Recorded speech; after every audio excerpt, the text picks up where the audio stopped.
जब सुने के होई भोजपुरी गाना, बस बजे के चाही गाना।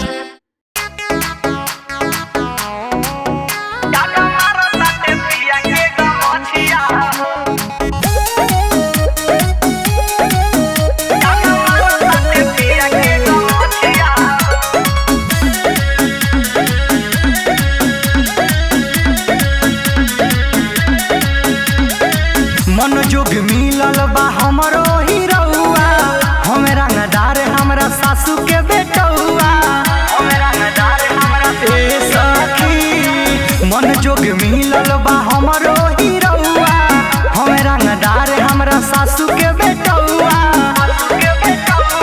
चले ले ऐठ के उ मोछिया हो, जान मारत बाटे पिया के गो मोछिया हो। हवे उ बोलम रंग रसिया हो, जान मारत बाटे पिया के गो मोछिया हो। जान मारत बाटे पिया के गो मोछिया हो। जान मारत बाटे पिया के गो मोछिया हो। ए हो बाड़े सावरे मोर पियावा सखी, बान्हले जाबो पगरिया। हंस के बोले सजनवा हमरो, सखी होया के पजरिया, सखी होया के पजरिया। बाड़े सावर मोर पियावा सखी, बान्हले जाबो पगरिया। हंस के बोले सजनवा हमरो, सखी होया के पजरिया।